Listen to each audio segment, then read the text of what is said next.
Fala pessoas, tudo bem com vocês? Vocês já ouviram falar a pessoa dizendo eu estou vivendo um inferno? Mas aí vem a pergunta: será que a pessoa realmente sabe o que de fato é o inferno? Será que nós podemos concluir que o inferno ele realmente é aqui na Terra? No vídeo de hoje nós vamos tratar sobre o que é o inferno na Bíblia, de forma bem objetiva, resumida, porém você vai ver que haverá profundidade. Vamos lá.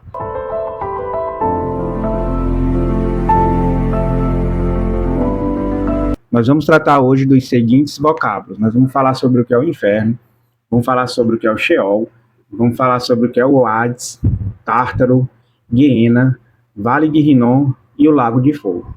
Querendo ou não, são palavras que estão muito próximas e às vezes estão indicando o mesmo local. Mas na Bíblia ela é descrita em contextos diferentes, em formas diferentes e às vezes para locais diferentes. Porque sabemos que as palavras em boa parte, elas são polissêmicas, elas se tornaram polissêmicas, elas têm vários significados. O que significa dizer que a Bíblia, ela para uma palavra, ela traz uma gama de denotações, de também metáforas, e isso deve ser compreendido à luz do seu contexto. Então vamos falar aqui um pouquinho sobre o que é o inferno. O inferno, ele é descrito como algo genérico. A ideia de inferno é um local inferior. Não é uma palavra grega, não é uma palavra hebraica. O inferno, na verdade, como eu já coloquei aqui no slide, ele vem da tradição da Vulgata Latina de Jerônimo e é uma palavra latina. Não é retirada do Novo Testamento e nem do Antigo Testamento. Então, a palavra inferno ela é tida na Bíblia como uma questão de tradição para que a compreensão seja a melhor possível. E, em outras palavras, é só para mostrar que existe um abismo, uma profundeza, um local inferior após a morte. Por exemplo, lá em 2 de Pedro 2,4, a gente vê está escrito dessa forma: pois Deus não poupou os anjos que pecaram, mas os lançou no inferno. Ou seja, Deus, ele não poupou aqueles anjos que se rebelaram, alguns, e os lançou no inferno. Esse inferno aqui, ele está traduzido como Tártaro. Nós vamos ver mais na frente o que significa. Prendendo em abismos tenebrosos, a fim de serem reservados para juízos. Foi uma certa quantidade de anjos, que existe até uma possibilidade, uma discussão na teologia, de que esses anjos provavelmente sejam até mais fortes do que o próprio Satanás. Por quê? Porque eles ficaram presos. Dá uma especulação a pensar dessa forma, dá uma possibilidade. Reservado para o juízo, porque no juízo final, todos serão lançados em um só local. Aqueles que não serão salvos, seja criatura humana, seja criatura sobrenatural, serão lançados em um só local, que é a ideia do inferno propriamente dito. Vamos ver isso aí daqui a pouco. Então, que fique claro, o inferno ele é um termo meio que genérico, para distinguir vários locais, quando a pessoa vai, para onde a pessoa vai após a morte, caso essa pessoa não esteja salva. Vamos continuar. No Antigo Testamento, agora vamos ver os termos de forma gradativa. No Antigo Testamento, a gente vê a questão do Sheol. Sheol, como alguns vão falar no hebraico. Por exemplo, em Gênesis 37, 35, fala assim: ó, todos seus filhos e filhas vieram consolá-lo, mas ele recusou ser consolado, dizendo: não. Chorando descerei à sepultura. Essa sepultura aqui no hebraico é o Sheol, para junto de meu filho. E continuou a chorar por ele. Aqui é o contexto em que Jacó ele imaginava que José estava morto. E aí ele deixa claro que chorando descerei à sepultura. O Sheol aqui nada mais é que a sepultura. Quando você ouvir, por exemplo, alguém falando assim, ó, que todo mundo vai para o inferno, é nesse sentido, todo mundo vai morrer. Nesse sentido aqui do Antigo Testamento. Todo mundo vai à sepultura. Todo mundo vai para o cemitério. É mais ou menos isso. Jó 7,9. Assim como a nuvem esvai e desaparece, assim quem desce à sepultura, Sheol, não volta. Salmo 6,5. Quem morreu não se lembra de ti. Entre os mortos, Sheol, quem te louvará? Então, que fique claro, o Sheol, em outras palavras, é tido no Antigo Testamento como uma ideia apenas de sepultura. O local para onde vai ímpios e justos. O local mesmo, a habitação dos mortos. Eles não tinham o conhecimento que nós temos hoje e que o pessoal do Novo Testamento passou a ter, principalmente com os ensinos de Jesus, que se refere à ideia de céu, à ideia de inferno, à ideia de julgamento, à ideia de juízo final. Eles não tinham ainda essa compreensão. A cultura, a história, a cosmovisão na época não tinha chegado ainda a este ponto. Então, para ficar mais claro, qual é o significado de Sheol? Lugar dos mortos. Então, isso envolve justos e ímpios. Uma região de silêncio e sombra. Ali eu mostrei apenas alguns textos, existem muitos outros. É algo associado à sepultura. Esses significados ele vai variar de acordo com o texto, de acordo com o contexto. É o mesmo local para o Hades, que é o que nós vamos ver já já no grego. Não é descrito inicialmente como céu ou inferno, porque eles não tinham essa cosmovisão ainda. E isso passa a evoluir de forma teológica na tradição judaica, principalmente no momento neotestamentário. O Hades já é Novo Testamento, já é grego. Por exemplo, no ensino de Jesus, em Lucas 16, no versículo 23, fala assim, ó, no Hades, onde estava sendo atormentado, ele olhou para cima e viu Abraão de longe, com Lázaro ao seu lado. O rico olha para cima, vê Abraão de longe e vê o Lázaro lá no seio de Abraão. O seio de Abraão é descrito como céu, como paraíso no pensamento judaico. E o Hades aqui é uma compreensão de inferno, só que ainda não é um inferno propriamente dito. O Hades, ele é um local de tormento. Por que é no inferno propriamente dito? Vamos ver daqui a pouco. O inferno, ele só vai passar a ser inaugurado quando chegar a partir do momento em que haverá o juízo final. A partir do momento do julgamento final. E quem vai inaugurar o inferno não é nenhuma criatura humana. Está escrito lá em Apocalipse quem vai inaugurar o inferno, que é a questão do falso profeta, da besta, enfim. Atos 2:27. Porque tu não me abandonarás no sepulcro, está traduzido como Hades, na verdade, está traduzido como sepulcro, mas a palavra grega aqui utilizada é para Hades, nem permitirás que o teu santo sofra decomposição. Apocalipse 1:18. Sou aquele que vive. Estive morto, mas agora estou vivo para todo sempre. E tenho as chaves da morte e do Hades. No português, né? As chaves da morte e do inferno. Aqui é Jesus, né, simbolizando o seu triunfo, né, a sua vitória sobre a morte e sobre o inferno, né, quando ele ressuscita. Então, em outras palavras, o que é o Hades? O Hades, ele é um local dos mortos antes do julgamento final. Ele se assemelha ao Sheol do Antigo Testamento. Ele está associado ao poder da morte. Pode incluir um estado de tormento, porque a gente vê em Lucas 16, no ensino de Jesus. Ali possivelmente não é uma parábola, é realmente um ensino verídico, porque em parábolas, um dos motivos, Jesus, ele não cita nome de personagem. E você vê que ali, no ensino de Lucas 16, ele cita o nome de Lázaro. Ele não faz isso nas parábolas. Ele não cita nome de personagem. É um dos argumentos de que possivelmente ali não é uma parábola. Então, é temporário, porque esse local ele vai ser destruído, e isso realmente fica claro, né, em Apocalipse 20, vamos ver isso também. E essa palavra ela é emprestada do mundo grego, da literatura grega, da cosmovisão grega. O Hades, ele é um local espiritual de profundezas. E aí lembra a ideia genérica de inferno. É retirado da literatura grega. E lembra até, pelo menos na minha geração, né, quem assistia Os Cavaleiros do Zodíaco. O Tártaro é mencionado apenas uma vez no Antigo Testamento, na 2 de Pedro 2:4, né? Já foi lido, pois Deus não poupou os anjos que pecaram, mas os lançou no inferno. Esse inferno aqui é o Tártaro, prendendo-os em abismos tenebrosos a fim de serem reservados para o juízo. O Tártaro também é da cosmovisão grega, e ele é um local, para você ter uma ideia, abaixo do Hades. O Tártaro era o local de prisão dos titãs e de outros gigantes, de outros seres poderosos na mitologia grega, na cosmovisão grega, em que eles entraram em conflito com os deuses de Olimpo, como por exemplo Zeus, e perderam a batalha. No que perderam a batalha, eles ficaram presos no Tártaro, que ficava ainda abaixo do Hades. Sobre o Tártaro, este é o único local, o único versículo mencionado na Bíblia, 2 de Pedro 2:4. Agora vamos falar sobre o Guiena. Primeiro eu vou trazer aqui alguns textos e nós vamos entrar de onde é que vem essa palavra. Estamos falando do Novo Testamento. Em Marcos 9:43 a 48, fala assim, ó, a sua mão não fizer tropeçar, corte-a. Aqui é o ensino de Jesus.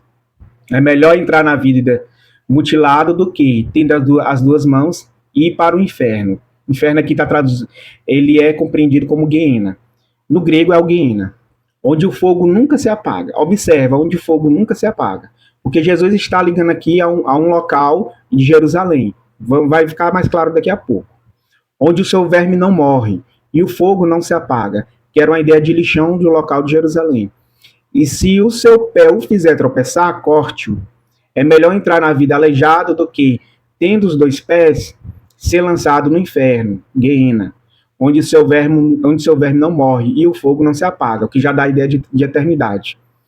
E se o seu olho o fizer tropeçar, arranque-o. É melhor entrar no reino de Deus com um só olho do que, tendo os dois olhos, ser lançado no inferno, Guiena, onde o seu verme não morre e o fogo não se apaga. Se o verme não morre e o fogo não se apaga, é porque é eterno. O ensino aqui de Jesus está deixando claro na questão da gente se livrar da prática do pecado. E aí eles trazem algumas situações dentro do contexto. Claro que você não vai pegar isso aqui ao pé da letra, né? Senão vai ficar todo mundo mutilado. Então o Guiena, ele vem de uma expressão grega, que é do hebraico Guerrinon. E, para quem não sabe, esse vale, Rinom, é conhecido como Vale dos Filhos de Rinom. Era um ambiente onde se jogavam os corpos de oferenda aos deuses pagãos. E um exemplo desses deuses, nesta época aqui, bíblica, era Moloque. O que acontecia? Muitas crianças eram mortas nos rituais e nos corpos que eram oferecidos a esse deus. A divindade ela era oca por dentro, né, a imagem, era feita de bronze. Os sacerdotes colocavam lenha e ateavam fogo, e quando a imagem estava com aparência incandescente, ou seja, pegando fogo para valer, era o sinal de que Moloque estava querendo sacrifícios humanos. E quem eram esses sacrifícios? Crianças de colo, infelizmente. Elas eram colocadas nas mãos de Moloque, queimadas vivas, elas viravam churrasco, literalmente falando. Olha só a crueldade que a religião faz, e ainda acontece até hoje, não só a religião, como toda uma questão cultural, acontece ainda infanticídio, por exemplo, até em tribos indígenas, aqui mesmo no Brasil. Então, durante os gritos das crianças, os sacerdotes batiam os tambores. E por causa disso também, esse local, né, esse vale, ficou conhecido como Vale de Tofet, porque essa palavra, ela deriva de tambor. O Guiena, ele vem justamente dessa expressão hebraica, Guerrinon. Então, perceba, qual é o simbolismo de Guiena com o Vale de Inom? Essa prática pagã, esses sacrifícios, essas práticas abomináveis, tornou-se um local amaldiçoado na tradição judaica. Mais tarde, quando esse local passou a ser destruído, ficou como um depósito de lixo da cidade. Ficou sendo utilizado como lixão, onde fogos queimavam continuamente para consumir detritos e carcaças, tornando-se um símbolo visual de destruição eterna e punição. Por isso que quando Jesus fala sobre o fogo que não se apaga, a questão do Guiena, quando Jesus faz referência ao Vale de Inom, o verme que não morre, ele está justamente trazendo uma metáfora também, que é uma destruição eterna, que é uma punição eterna, trazendo também um ensino de que o inferno é eterno, o que vai combater a visão de aniquilacionistas, e a visão também do universalismo, onde os aniquilacionistas vão entender que no julgamento final as pessoas serão punidas, vão para o inferno, mas chegará um momento que Deus vai extinguir, vai eliminar, realmente vai matar essas pessoas. Mas não é isso que a Bíblia deixa claro no seu ensino sobre o inferno, principalmente nas palavras de Jesus. Jesus deixa bem claro que o inferno, assim como no céu, em outras palavras, temos que pegar o texto, ele faz a mesma relação de temporalidade. Se eu não me engano, na palavra grega, aionios, alguma coisa assim. A palavra grega, tenho que me lembrar, tenho que pegar o texto. E ele faz a mesma relação de eternidade, tanto para um como para o outro. Não haverá aniquilação. É um juízo, é um julgamento, é uma condenação, infelizmente, eterna. A ideia de eternidade, como realmente nós temos, nós realmente compreendemos. Então, quando Jesus utiliza esse termo, Guiena, que já vem do Vale de Inom, e as pessoas na época, a cultura, o povo, o judaísmo na época, já entendiam o que Jesus estava querendo dizer, é justamente para trazer essa metáfora de final de julgamento, né, de juízo final, e a separação de Deus. Porque, em outras palavras, inferno é a ausência de Deus. É aí onde, é por isso que existe o sofrimento. E, para tentarmos concluir, a questão do lago de fogo, né? O lago de fogo é o inferno propriamente dito. Veja só, Mateus 25, 41. Então ele dirá aos que estiverem à sua esquerda: malditos, apartem-se de mim para o fogo eterno. Aqui está traduzido como Guiena, preparado para o diabo e seus anjos. Apocalipse 19, 20. Mas a besta foi presa, e com ela o falso profeta que havia realizado os sinais miraculosos em nome dela, com os quais ele havia enganado os que receberam a marca da besta e adoraram a imagem dela. Os dois foram lançados vivos no lago de fogo que arde com enxofre. É o julgamento final. Apocalipse 20, 10. O diabo, que as enganava, foi lançado no lago de fogo, que arde com enxofre, onde já haviam sido lançados a besta e o falso profeta. A besta e o falso profeta já estavam lá, e posteriormente foi o diabo. Ou seja, a besta e o falso profeta já inauguraram o inferno propriamente dito. Eles serão atormentados dia e noite para todo sempre. Olha só a ideia de eternidade. Então, em resumo, o Guiena é justamente esse lago de fogo. A compreensão do Guiena aqui que Jesus está trazendo, e que fica mais claro na revelação de Apocalipse, como lago de fogo, é justamente o inferno propriamente dito, o local final, o juízo final. É para onde vai o Hades vai para o lago de fogo, ou seja, todos que estão lá. É para onde vai o falso profeta, a besta, o diabo e todos aqueles do qual, como diz o texto bíblico, não foram encontrados no livro da vida, né? O nome escrito no livro da vida. Apocalipse 20, 14, 15. Então a morte, olha só, até a morte. Então a morte e o Hades foram lançados no lago de fogo. O lago de fogo é a segunda morte. Se o nome de alguém não foi encontrado no livro da vida, este foi lançado no lago de fogo. Apocalipse 21, 8. Mas os covardes, os incrédulos, os depravados, os assassinos, os que cometem imoralidade sexual, os que praticam feitiçaria, os idólatras e todos os mentirosos, o lugar deles será no lago de fogo que arde com enxofre. Esta é a segunda morte. Em outras palavras, é o inferno propriamente dito, como nós realmente devemos entender. O lago de fogo também a questão do Guiena, né? É o mesmo local. Só que aqui em Apocalipse fica mais claro o que é esse lago de fogo. Então, o destino final dos que não foram salvos, além das criaturas sobrenaturais que se opuseram a Deus, né? Como, por exemplo, os anjos rebeldes. Eles serão lançados no lago de fogo. Então é isso, pessoal. Eu espero que tenha ficado compreendido, né? Eu espero que você tenha entendido de forma resumida que o inferno...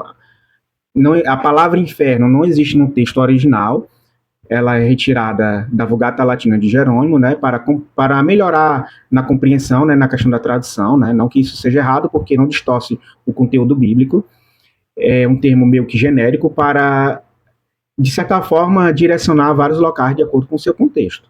O Sheol, no Antigo Testamento, dá a ideia apenas de sepultura, um local silencioso, um local de morte no seu sentido literal, né, como se fosse um cemitério, e o Hades, ele é semelhante ao Sheol. No Antigo Testamento não tinha compreensão teológica, cosmovisão, como nós temos hoje, e no Novo Testamento para cá, que é a ideia de céu, de inferno, de julgamento, e aí o Hades começa a melhorar essa ideia. Só que o Hades é um local de tormento, né, é um momento temporário.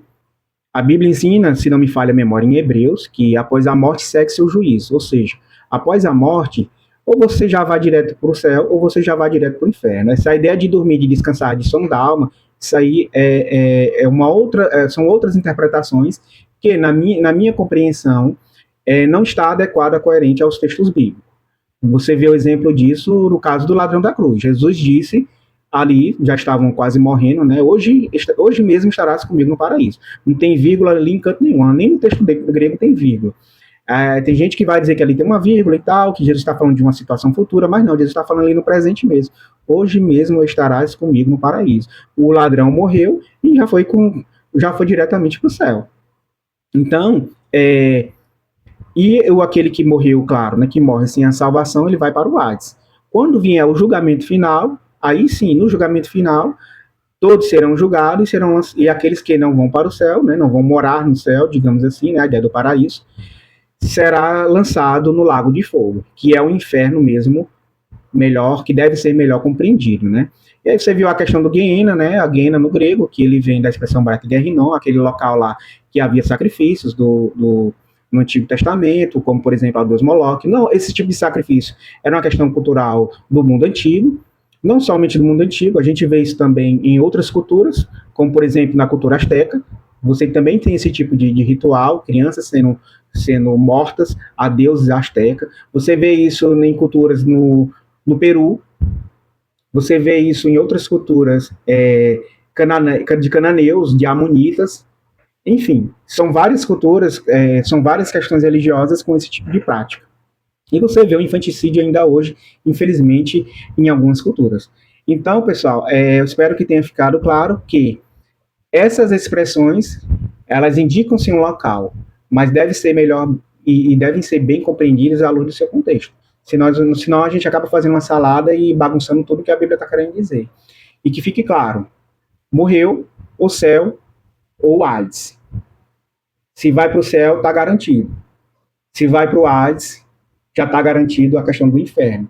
O inferno propriamente dito, que é o lago de fogo, só vai acontecer no juízo final, que é uma situação escatológica.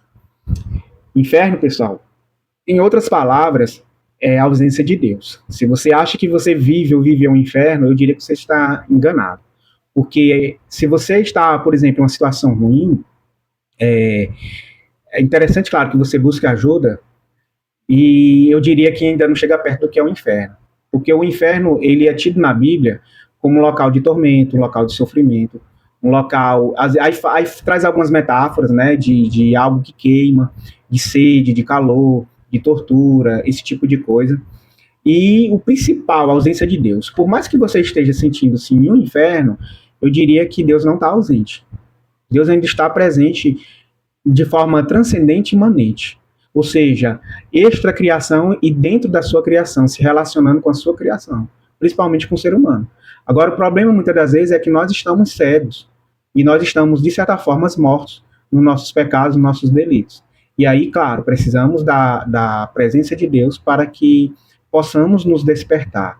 Mas que, a partir do momento que Deus chega para nos despertarmos, nós precisamos, de certa forma, conseguir identificar, enxergar e sair dessa situação que a gente acredita que seja ser um tipo de inferno. E eu digo para você, do ponto de vista bíblico, se você acha que está no inferno mesmo, você está totalmente enganado. Porque muita gente vai defender que o inferno é aqui na Terra. Mas quando a gente vai para a Bíblia, a pessoa não tem nem noção do que está dizendo. A pessoa não tem nem noção do que é ter um momento de eternidade, digamos assim, momento é um modo de falar, ter um espaço de tempo que não tem fim sem a presença de Deus. E por Deus ser também eterno, o inferno também, a sua punição também é eterna, é proporcional à sua natureza. Enfim, pessoal, que Deus abençoe, eu espero que você tenha gostado, tenha compreendido e que você venha se inscrever no canal, venha ajudar o canal, compartilhando, curtindo e nos abençoando aí com o seu comentário, nos abençoando com a sua presença, tá certo? Fique com Deus, até a próxima. Tchau, tchau.